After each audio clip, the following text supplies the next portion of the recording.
Merci Madame la maire. Mes chers collègues, il y a une semaine, le 9 mai 2022, était commémorée à Rennes, comme partout en Europe, une date fondatrice pour notre continent, l'appel du 9 mai 1950 de Robert Schuman à la construction européenne. Cette année, près de 3 mois après l'invasion de l'Ukraine par la Russie de Vladimir Poutine, cette journée revêtait un fort caractère symbolique. La guerre sur le sol européen nous a en effet rappelé l'absolue nécessité d'une solidarité entre pays européens pour défendre les valeurs humanistes et pacifistes qui caractérisent l'idéal européen.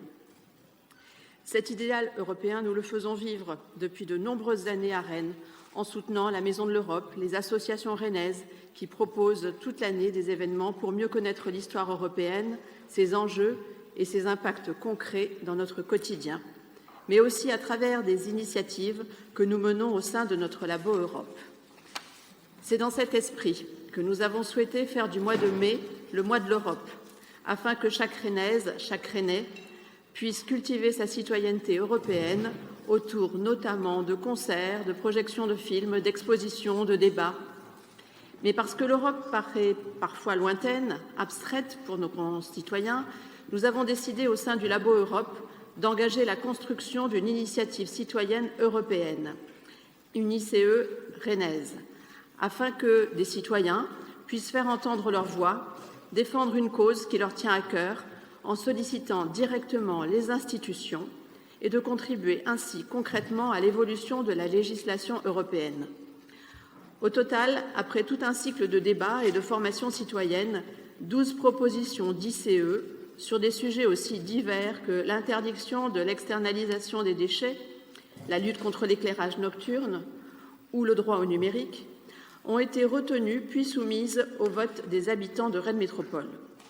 Je tiens à souligner la mobilisation des Rennaises et des Rennais qui ont été près d'1 millier à participer à ce vote, preuve que l'Europe intéresse nos concitoyens.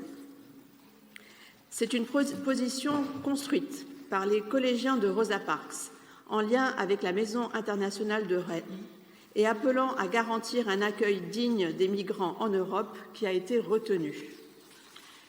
Ce choix démontre, s'il le fallait, combien nos concitoyens, et notamment les jeunes, sont sensibles à cette thématique. Je tiens ici à leur dire, à la suite de Marc Hervé, qui s'est exprimé sur ce sujet il y a quelques instants, que nous partageons à la ville de Rennes le même idéal, l'accueil inconditionnel des exilés, et ce, quel que soit leur pays d'origine. Tous les réfugiés fuient les mêmes horreurs et viennent chercher à Rennes un avenir meilleur. Il est de notre devoir de réserver un accueil aussi inconditionnel que durable. Et à Rennes, nous nous y employons. Malgré la difficulté, malgré la pression constante que nous connaissons, malgré le défaut de l'État, dont je rappelle ici qu'il a la compétence exclusive sur l'hébergement d'urgence, il n'y aura pas de renoncement de notre part.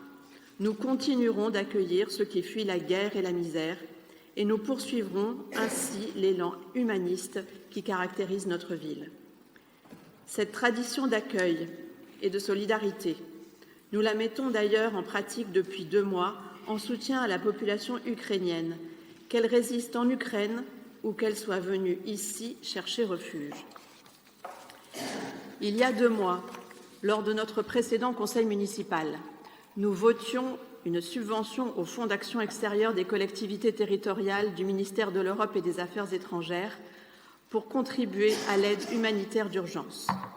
Depuis, nous avons mis à disposition des locaux à l'association All Behind sur le site du Moulin du Comte, contribuer à recenser et qualifier les propositions d'hébergement citoyen des Rennais, scolariser les enfants ukrainiens dans nos écoles, œuvrer à l'accès aux droits et aux aides facultatives à travers notre centre communal d'action sociale.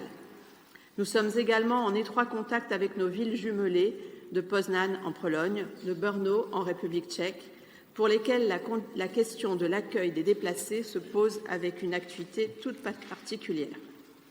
Mes chers collègues, si nous devions retenir une seule chose de ce terrible conflit, c'est, je crois, ce formidable élan de solidarité des Européens à l'égard des populations qui fuient les bombes et la terreur.